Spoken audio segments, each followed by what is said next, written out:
Hi, everybody. Thank you for joining. My name is Sasha Prakuda, and I'm the Executive Director at C2ST. Welcome to today's program. This program is presented to you by the Chicago Council on Science and Technology in partnership with the Carl Woese Institute for Genomic Biology. It is sponsored by the Climate Center for Genomics in Business and Society. The Carl R. Woese Institute for Genomic Biology, or IGB, is where science meets society, an interdisciplinary institute dedicated to transformative research and technology in life sciences, using team-based strategies to tackle grand societal challenges. IGB members conduct groundbreaking genomic research to address issues in the areas of food security, energy, health, technology, and environmental conservation, with work ranging from basic research that expands the horizons of human knowledge to applied research that builds on this foundational knowledge to create new technologies. This program is sponsored by the Dawn and Catherine Climate Center for Genomics in Business and Society. The Climate Center serves as a platform for enhancing and accelerating the broader impact of IGB's research and innovation, building on IGB's innovative genomics research by enhancing its global influence. The center helps IGB provide unique opportunities for economic development, public engagement, and social impact. For those of you that are new to the Chicago Council on Science and Technology, or C2ST, we are a 13-year-old non-for-profit organization that seeks to enhance the public's understanding and appreciation of science and technology and their impact on society. C2ST hosts about 30 free and low-cost programs throughout the year on any and all science and technology topics. We're still focusing on virtual programming now, but stay tuned for a return to in-person programming once it is deemed safe. Please visit c2st.org to learn how you can donate and get information about C2ST's upcoming virtual programs. Remember to sign up for our mailing list so that you can get reminders about these programs as well. Now for some housekeeping, please type in c2st2.cnf.io into your web browser and click today's session to ask questions throughout the talk and evaluate the program at the end. You'll also be able to ask questions wherever you're watching. Our staff will be checking C2ST TV, YouTube Live, and Facebook Live for your questions. Again, to ask questions directly, you'll go to c2st2.cnf.io. Please join us at the end of the program to learn about our auxiliary board for young professionals and how you can get involved with C2ST. Okay, now I'd like to introduce our speaker for today. Brian Allen is an associate professor in the Department of Entomology at the University of Illinois, Urbana-Champaign, with affiliations in the Department of Evolution, Ecology, and Behavior and the Carl R. Woese Institute for Genomic Biology.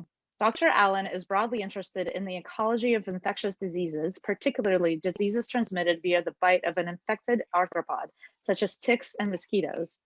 Much of Dr. Allen's research focuses upon the consequences of human-mediated global change, such as climate change and human land use, on the risk of exposure to parasites and pathogens carried by wildlife.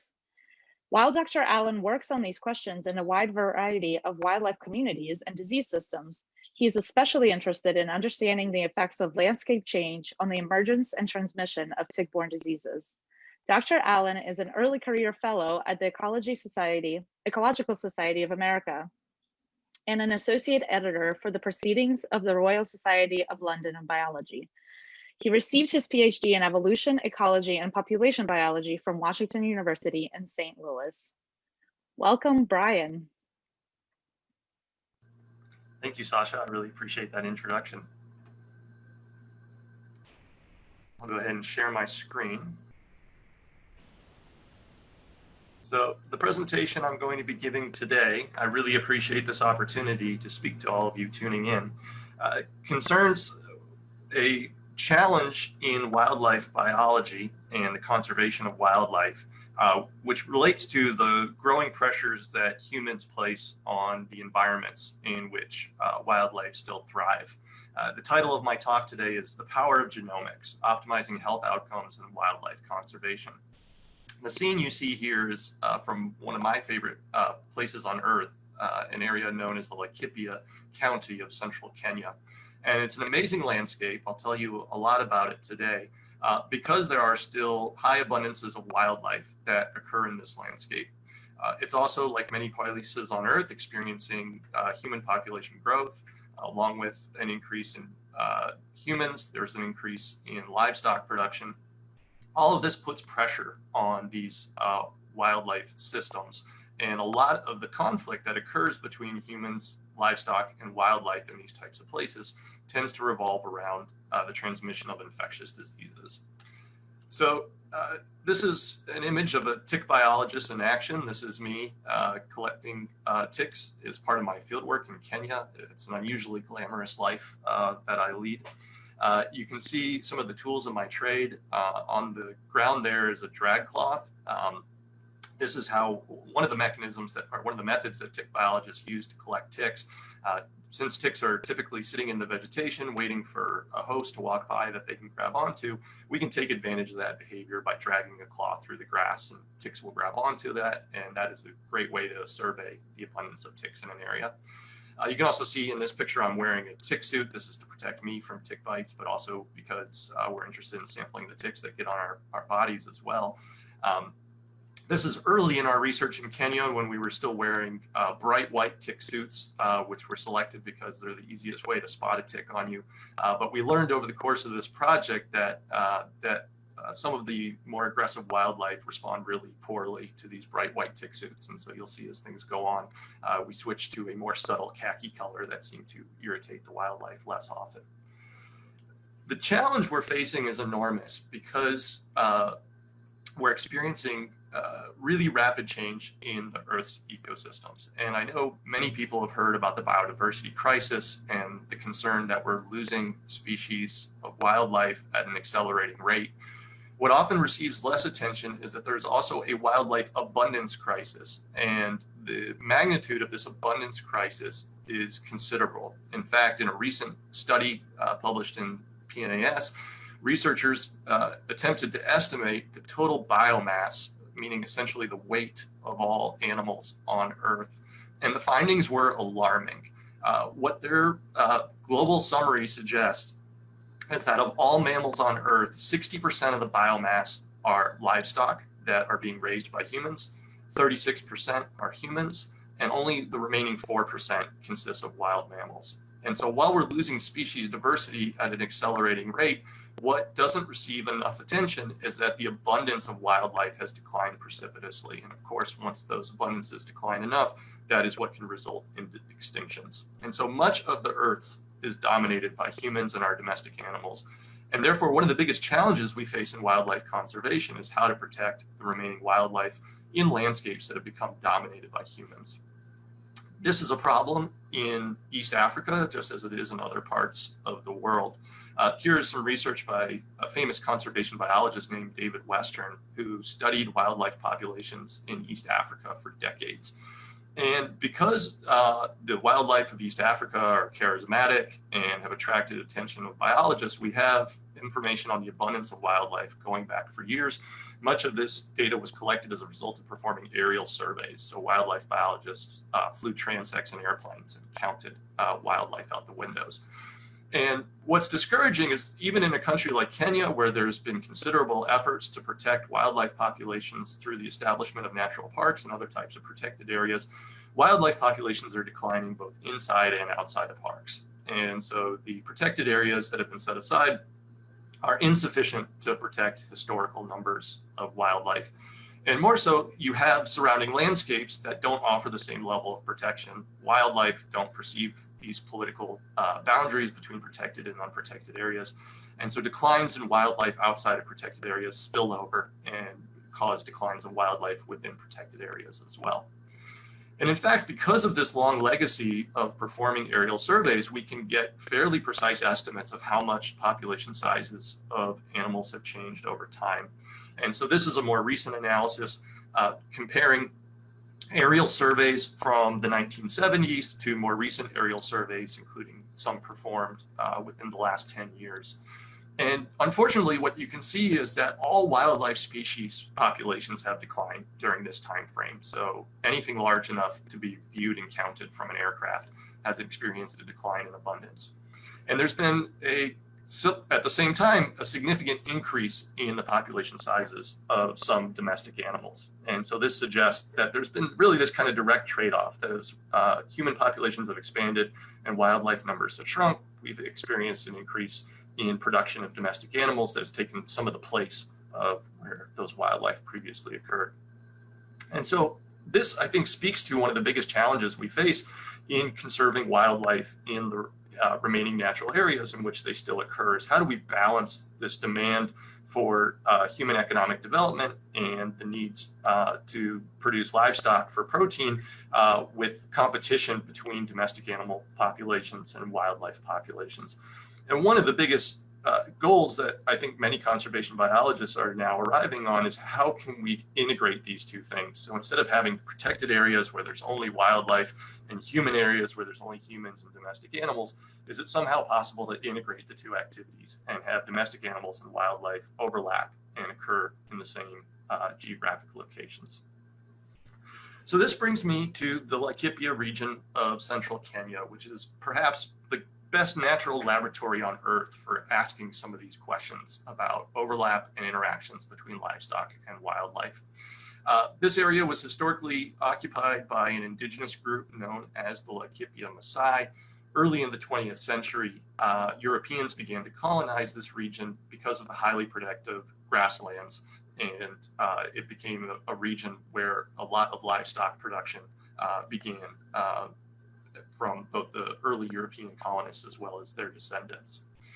It's a really interesting landscape for this reason because it's resulted in a hodgepodge of land management strategies. So what you're looking at here is a map of Laikipia with the political boundaries reflecting the different properties. Almost all of Laikipia is private land, so there's very little of this landscape that consists of, say, traditional national parks or more local protected areas.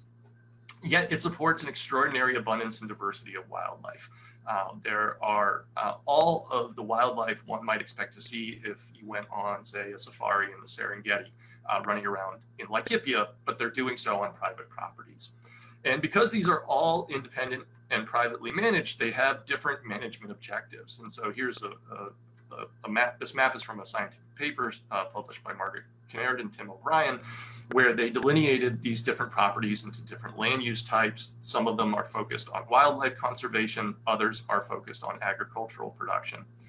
I think another way to think of this is that these properties across Laikipia fall across a gradient from being properties that mostly support livestock, so the main objective of the property managers is to produce livestock, to properties that mostly support wildlife, with the main objective of the property managers being wildlife conservation, and economically that's typically supported through tourism activities. So many of these properties host lodges and receive tourism as a main source of revenue. And what's really fascinating about Laikipia is that unlike many other places on Earth, there's an unusually high level of integration of livestock and wildlife. And so as you can see from this top image here, it is not unusual to be on one of these properties and to see cattle intermingled with zebras or other wildlife species. And so quite a few of the properties support both livestock and wildlife, and perhaps derive revenue from both activities as well. There are a lot of obstacles, however, to livestock production in a landscape where wildlife can occur. And so historically, many ranchers prefer to keep these as separate activities.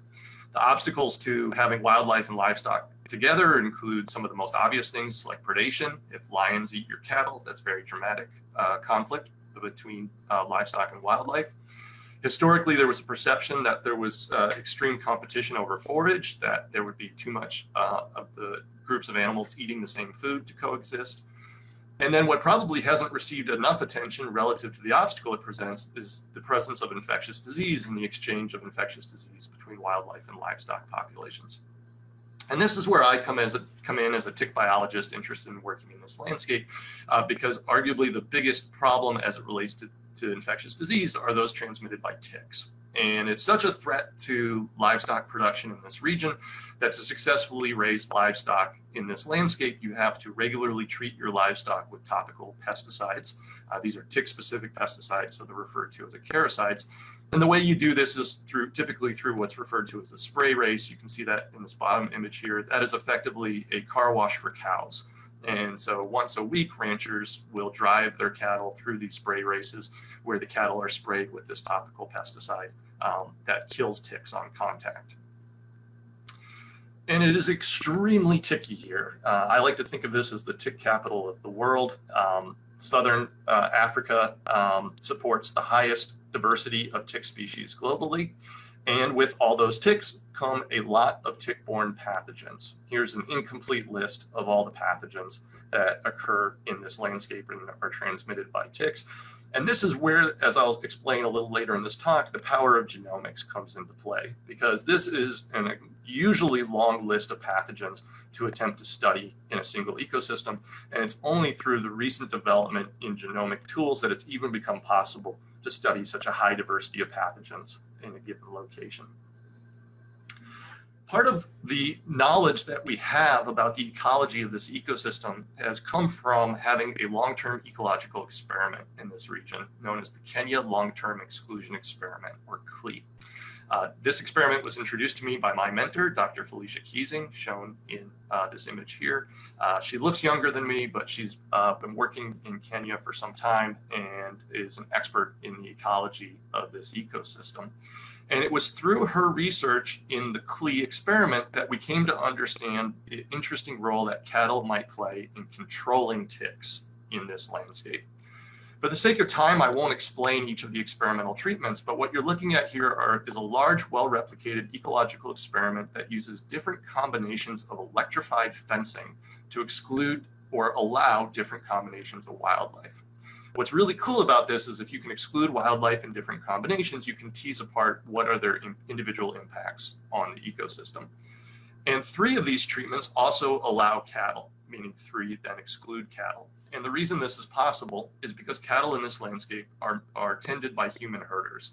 The variety of cattle that are raised in Laikipia are known as Varan cattle, and they're famous for staying clumped together in a group, staying with a human herder who guides them through the landscape. This is in part to protect them from predators. And so because of this, you can carefully control where cattle travel. And so the CLE experiment has different combinations of wildlife and different combinations of cattle that are allowed in the different experimental treatments. From 7 years of Dr. Keesing's tick surveys in the CLE experiment, we detected a very interesting pattern in the data. And what you're looking at in these figures on the right are for the 2 most abundant tick species in Laikipia. There are abundances in experimental treatments of CLE that allow cattle, those are the black bars, and experimental treatments in CLE that do not allow cattle, so only wildlife, those are the gray bars.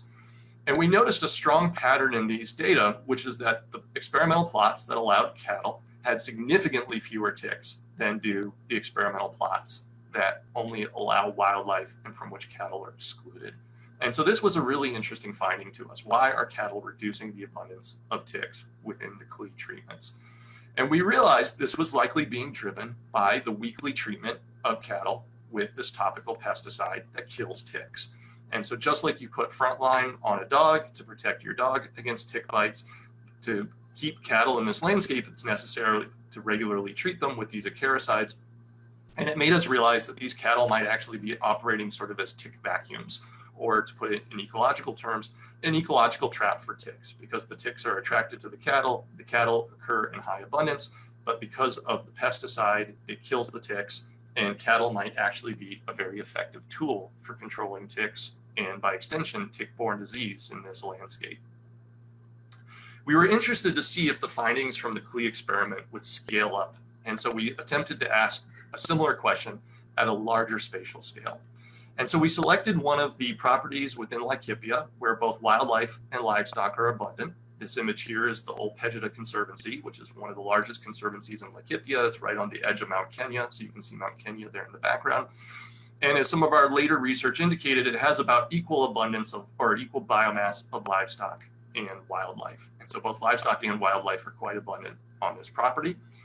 They regularly treat their cattle with acaricide. So here's another image of a cow going through a spray race, receiving its weekly treatment with acaricide. And because it's a carefully managed property in terms of the movement of livestock, we were able to assess across different grazing blocks on Olpegida the impact of grazing history and current intensity of grazing on tick abundance. And so what you can see in this figure on the right is the abundance of ticks as measured through drag sampling into vegetation, and areas where cattle had been absent for an extended period of time, areas where cattle had grazed 6 months previously, so there hadn't been cattle there for 6 months, and then grazing blocks that were currently experiencing either normal or high levels of grazing intensity. And as you can see, the blocks that were currently being grazed had much lower tick abundance than areas that hadn't been grazed for 6 months or hadn't been grazed for years. And so these were results that were very comparable to what we found at the scale of the CLE experiment and at the scale now of a working ranch in the heart of Laikipia. And so we were subsequently funded by the National Science Foundation to further explore both the natural and social components of this system. And so we proceeded to conduct a survey across all of Laikipia. This was led by our Fearless program manager, Dr. Sharon Okenga, and two extremely talented technicians, Henry Kai and Kadir Age. You can see at this point in the project, we've now transitioned to the more khaki-colored tick suits, which resulted in fewer negative encounters with wildlife. And so we stuck with the khaki from that point forward. In our region-wide surveys, we performed 2 complete surveys across 25 properties spanning all of Laikipia.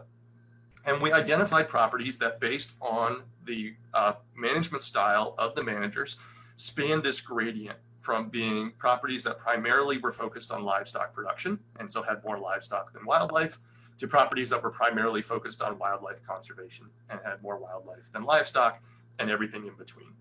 And then on each of these properties, we conducted extensive surveys to assess tick abundance. We also tested these ticks for pathogens using genomic tools. We also assessed the quality and composition of vegetation to assess questions relating to competition between wildlife and livestock. And then finally, we also surveyed the abundance of wildlife and livestock.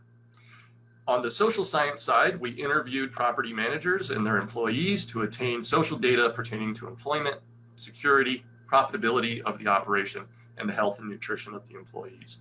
And so this was an integration of natural and social science data. I'll first start by showing you how the properties in Laikipia spanned a gradient from being wildlife versus livestock oriented properties. And so as you can see in this frequency distribution, these properties, these 25 properties, were really variable in wildlife density. Some had effectively no wildlife as measured by the density of wildlife done assessed across survey transects, to properties that had very high abundances of wildlife. Similarly, properties were highly variable in their abundance of livestock, from properties that had effectively no livestock to properties that had very high densities of livestock. Subsequently, this is how we constructed our ecological gradient, by which we measured the extent of livestock-wildlife integration. So the x-axis now is showing you the log of the wildlife to livestock ratio. And amazingly, the properties really evenly fell along this distribution gradient, with about 1/3 of the properties qualifying as being primarily livestock, meaning the abundance of livestock was much higher than the abundance of wildlife. About 1/3 of the properties were integrated, meaning that the livestock and wildlife abundances on those properties were comparable. And about 1/3 of the properties were primarily wildlife. So there were many more wildlife than there were livestock. And so this created a really nice natural gradient across which we were able to ask similar questions to what we had asked at a much smaller scale in the CLE experiment or at the intermediate scale of the Olpegida Conservancy. And amazingly, the same pattern held across the whole region. And so now you're looking at the abundance of ticks across livestock properties in red, integrated properties in purple, and wildlife-oriented properties in blue. And you can see the same pattern. So properties that were primarily livestock had very few ticks, presumably because the main animal a tick would encounter would be an acaricide-treated cow. Integrated properties were intermediate, and wildlife-oriented properties had the highest abundance of ticks. This was exciting, And we also wanted to incorporate the prevalence of pathogens in these ticks. But as I mentioned, this was really a challenge because there were dozens of potential pathogen species present, and nobody had previously been able to assess the prevalence of so many different tick-borne pathogens simultaneously. And this is where we were able to leverage the considerable resources of the Carl Woese Institute for Genomic Biology at the University of Illinois, and specifically with the assistance of the Roy J. Carver Biotechnology Center and HPC Bio. We were able to design a novel genomics-based technology for assessing all pathogens that were prevalent in ticks in Laikipia. The way we went about this is the manager of our lab, Dr. Paige Fredericks, developed primers, PCR primers, that were specific to every species of known pathogen in Laikipia and developed a database of all potential pathogens that could occur in the region. We then used a novel genomic tool known as the Fluidigm Biomark HD High Throughput Amplification System, or Fluidigm for short. And what's really cool about the Fluidigm system is it allows you to test many samples using many PCR primers simultaneously. So that well that you can see on that lower image there is where you would load 48 unique primers and 48 unique tick samples. And then the Fluidigm system will individually mix those primers and those samples, so each tick sample is subjected to each PCR primer that we designed to test for all these different pathogens. If you're familiar with PCR tools, this isn't multiplex PCR where everything gets mixed together and gets messy. This is parallel PCR where each individual reaction occurs independently and is labeled. And so as a result, we can test every tick we collected for every pathogen that could occur in that region, and the data are extraordinary. This is a little overwhelming, but this is a complete list of all the pathogens we detected from ticks in Laikipia. As you can see at the top here, we tested almost 1,300 ticks. In the end, we detected 33 different species of pathogens in these ticks, which I do believe is a world record. Extraordinarily, the overall pathogen prevalence combined was over 15%. So about 1 in every 6 ticks was carrying at least one pathogen. But what's amazing to me is that the prevalence of any one pathogen was quite low. In fact, the highest prevalence we get for any pathogen is just over 3%. And so there are many pathogens present, but each one is relatively rare. And if it hadn't been for this genomic tool, we would have missed the vast majority of the pathogens that were present in this landscape.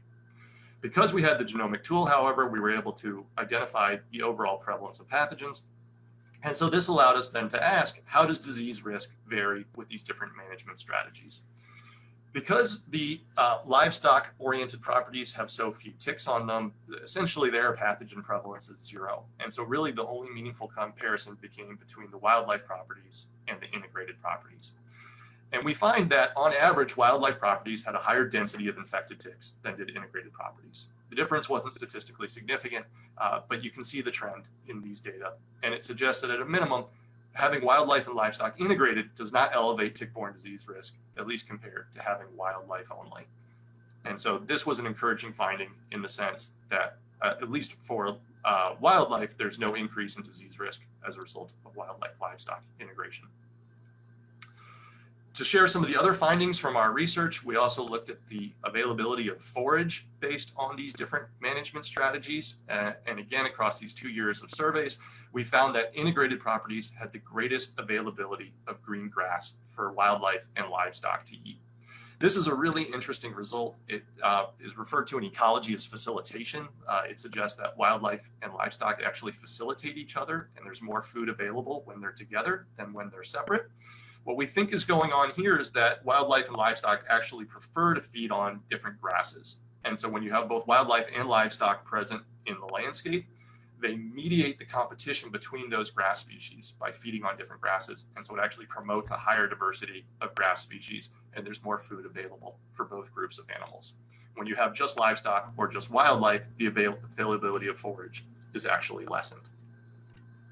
And so one of the most direct ways to ask then, is there too much competition for livestock and wildlife to co-occur, is to look at the relationship between the abundance of each. And so we took our assessment of the abundance of livestock and the abundance of wildlife and looked for any correlation between the two. And we see no relationship. You can have both a high abundance of livestock and a high abundance of wildlife. And that suggests there's no simple competitive relationship that would limit the population of one when the population of the other is present. And so at the level of the abundance of these two groups, we see no strong evidence of competition. Well, what about the problem of predation? Well, this isn't something we directly studied, but the people who manage livestock in this landscape have come up with a creative solution, a technology that they refer to as mobile bomas. Boma is a Swahili word for corral. And this mobile bomas made out of metal have been an incredibly successful tool for reducing predation of wildlife on livestock. The livestock are herded by a human during the day and placed in these mobile bomas at night. You can actually move these around the landscape, so you can move livestock from one part of the ranch to another.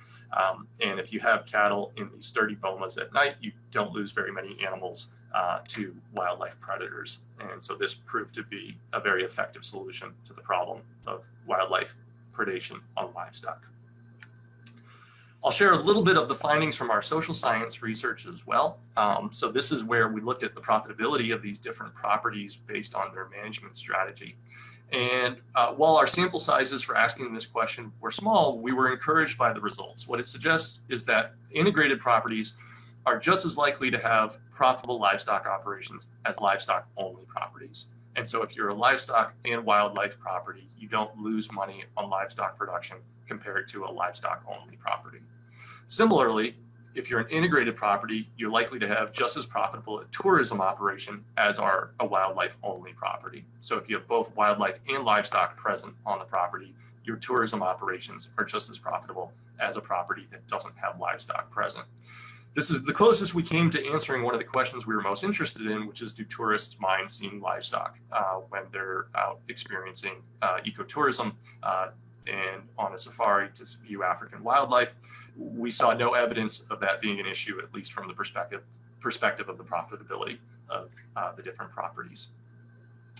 So I'll wrap up by saying that we found at every spatial scale at which we investigated this question that the treatment of cattle with topical acaricides seems to reduce tick abundance. And so it was an interesting discovery that cattle could effectively be used as a management tool for controlling ticks in the landscape, and that at least this could result in benefits for wildlife health.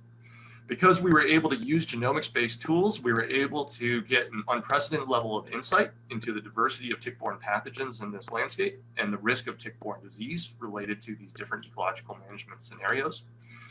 And I think we were encouraged that for properties that include both livestock and wildlife, they derive a number of ecological benefits and perhaps fewer ecological costs than were previously believed. There's not much evidence at the spatial scale at which we ask these questions for competition over forage between wildlife and livestock, and it seems to mitigate tick-borne disease as well.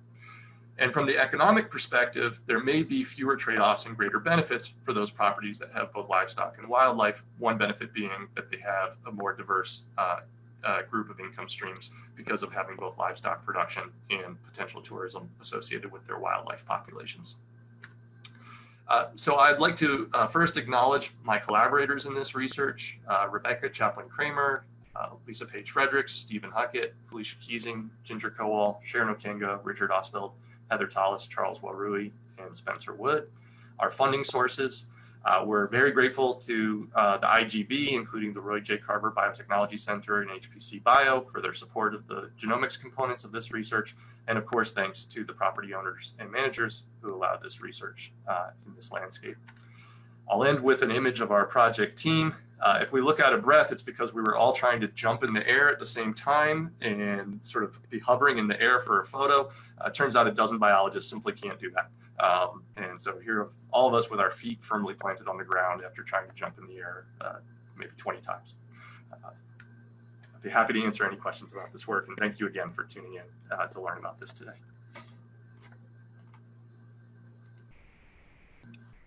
Awesome. Thank you, Brian. That was great. I'm a biologist by training, so this is right up my alley and loving it. Awesome. Thank you so so much. Our first question, how do the issues associated with ticks in East Africa compare to issues seen within the United States? Yeah, it's an interesting question. So of course, in the US, everybody is familiar with Lyme disease. It's our most famous tick-borne disease. So much so that I think people are unaware that there are well over a dozen tick-borne diseases that occur in the US that can affect humans. We have developed this same genomic tool for detecting this diversity of tick-borne agents in the US. And so that's one parallel, is that the history of how biologists have looked for pathogens has been limited by the tools that we've had available. And so because of that, we have missed a lot of information. If you just test a tick for Lyme disease, then that's the only pathogen that you'll find in that tick. But we now know that there are many other pathogens present. And so having genomic tools that allow us to look for a greater diversity of pathogens has been really illuminating in terms of understanding the overall distribution of tick-borne disease. In the US, we do have landscapes where livestock and wildlife co-occur. The Western US, the Southeast US, it's more common than people realize. And there is some degree of treating livestock with these topical ectoparasites in these regions, depending on the burden of tick-borne disease. And so to my knowledge, it hasn't been as carefully investigated in the US, but there's likely some parallels in terms of the potential to use domestic animals treated with these pesticides for controlling ticks. And it's so far sort of an underexplored way to control tick-borne disease in the US. Great, that makes sense. Do you have a hypothesis for why the color white would elicit negative wildlife responses? We've discussed it at length, and we think we just are visible for like a mile. So it's this big open landscape, and when you're in one of those white tick suits, you really, I mean, it made it easier for us to find each other because you could see each other from such a great distance. But we think it made it too easy for some of the aggressive wildlife to see us as well. And it's anecdotal, but we experienced a decline in the number of negative encounters with wildlife when we switched to khaki-colored tick suits. Next study. Yeah, we could do a better replicated experiment. Here. Is the wildlife healthier due to there being fewer ticks when livestock is present? We would love to know the answer to that question. We didn't directly test that, so we didn't evaluate wildlife health, nor did we directly assess the burden of ticks on wildlife. And so those were two of the questions we were really interested in. We suspect the answer is yes, that with fewer ticks, there should be less transmission of tick-borne disease and less of a burden on wildlife health. It's very underexplored how much of an impact these tick-borne diseases have on wildlife. And so it's really kind of a big open question at this point that hasn't been well answered. We did collaborate with a veterinarian working for the Kenya Wildlife Service, who, when he would provide veterinary care for injured wildlife, would also remove ticks from them and save them. And this is something he'd been doing on his own accord, but when we met, he gave us those tick samples, and we've just finished screening them for pathogens. And those ticks that came off of wildlife, we do find a very high prevalence of pathogens in those ticks. And so we suspect these wildlife are being exposed to tick-borne diseases at a high rate, and it may be yet another sort of burden on their health in addition to what other the other factors that are affecting wildlife populations in this region. So we think that's important, but I can't give a definitive answer. How many of those diseases that you find in the ticks affect humans? Yeah, probably a quarter would be just sort of a rough answer. So those 33 pathogens we detected, I failed to mention that some of them are pathogens that cause disease in wildlife, some cause disease in domestic animals, some cause disease in humans, and some do some combinations of 2 or 3 of those.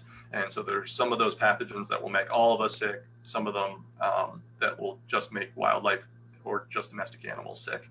But several of them, including species in the genus Rickettsia, which, if anybody on the call has heard of Rocky Mountain spotted fever, that's a tick-borne disease here in the US that's in the genus Rickettsia. And there are a number of rickettsial pathogens in East Africa that make humans sick.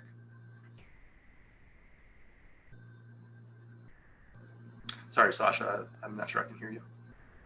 Sorry about that. I muted myself and forgot. How often do you have local representatives actively participating in the research that you're doing? In the case of this research, quite a bit. So our project manager, Dr. Okanga, as well as both of our technicians, are from Kenya and did a lot of the field work for this project.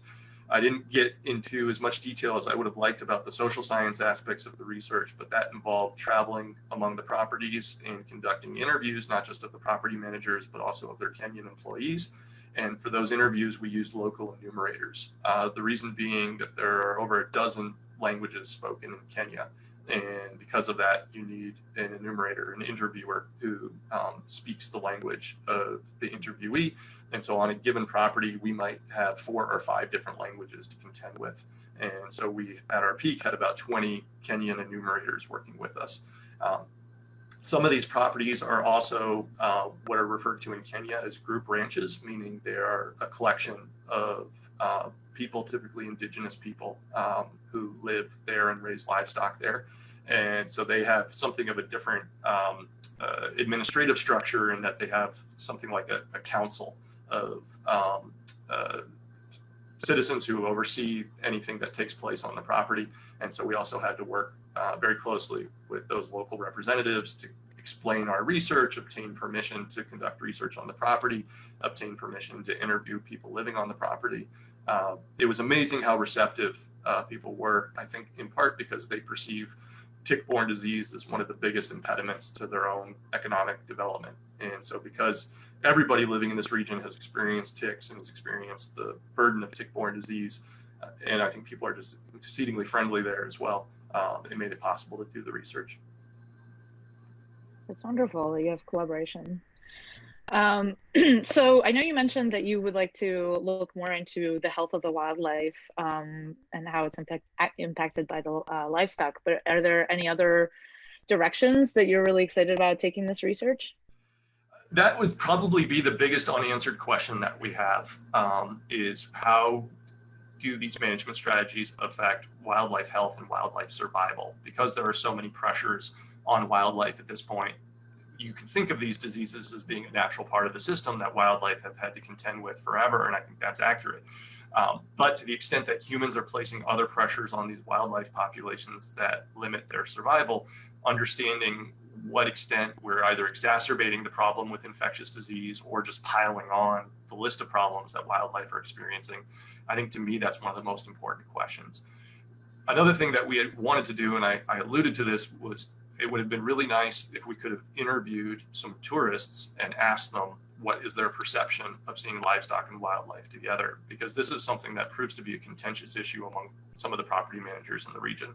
I think there's a perception among some that when tourists are paying to come to these kinds of remote places, they want a sort of a pure safari experience where they just see wildlife and feel like they're in someplace totally wild. Interestingly, some of the other properties really fully embrace the idea that they have both active livestock ranching and wildlife conservation going on in the same location, and they make it part of the tourism experience. They actually have, say, a visitor center where they explain some of the benefits of having wildlife and livestock integrated. And so there's a lot of assumptions about how tourists respond to the presence of livestock among wildlife, but there's almost no data. And so we weren't able to do it as part of this study, but a dream of mine is to someday be able to interview tourists and ask them how experiencing livestock while they were on a wildlife safari affected their experience. And my guess is with suitable education about the potential benefits of integration, I think most tourists would be very open to that combination, but nobody knows. It's all about interpreting science to the folk. So how do you plan, this is the last question, by the way, and then we're gonna move on. How do you plan on utilizing the knowledge gained from this study for the rest of the region? So Laikipia is both the perfect place to do this work because there's already a high degree of livestock and wildlife integration, but it's also representative of a number of other landscapes in sub-Saharan Africa where livestock and wildlife co-occur. We were very pleased with the level of engagement we received from the property owners and property managers in this region. Clearly, people are thinking about this problem of how do you allow livestock and wildlife to co-occur in the same landscape, and they have strong opinions as a result of a lifetime of wrestling with this issue. We would like to disseminate these findings to these other parts of Africa where there is also this same potential for conservation benefits of integration. And so we're engaging in outreach with stakeholders in other regions, particularly places like Namibia and Botswana, where we think similar models could be employed. And really the question is this something conservation biologists can add as a tool to the arsenal to say that there are regions of the world where wildlife and livestock can co-occur, not without conflict. There will always be conflict between wildlife and livestock, but if you can minimize that conflict and maximize the benefits, it may be worth the trade-off. And so really trying to assess where are the other places where this model could be effective, and if it can create a level of local support for wildlife conservation that wouldn't be possible otherwise, then that could pay off.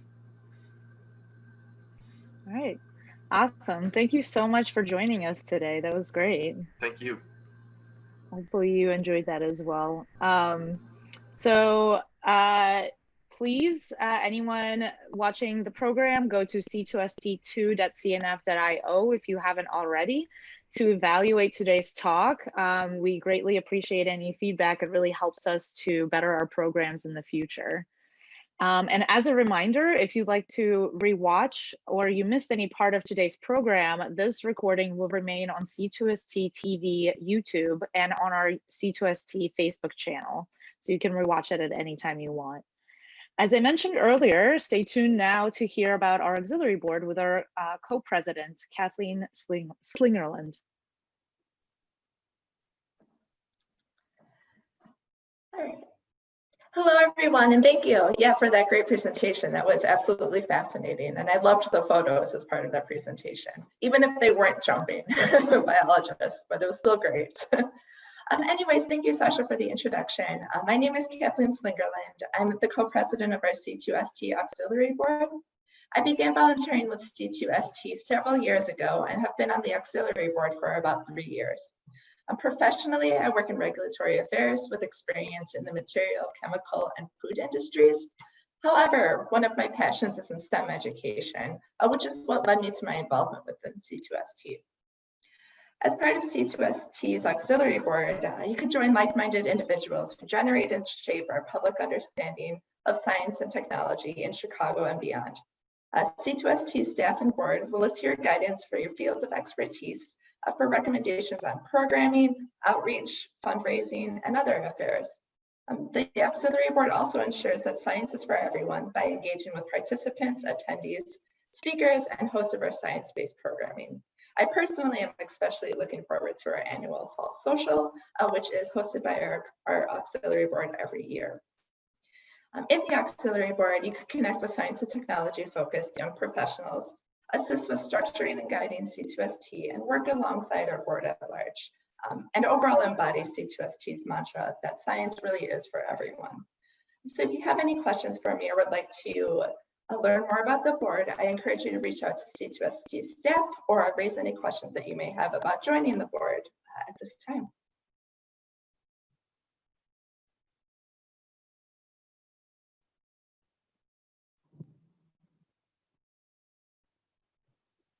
Okay, no questions at this time. So thank you so much for covering all that. Yep, if anyone's interested, just reach out to us at info@c2st.org. Thank you again, Brian, and thank you, Kathleen, for joining us today. This is a great talk, and we hope to keep in touch. Thank you so much, and thank you everyone for joining us today.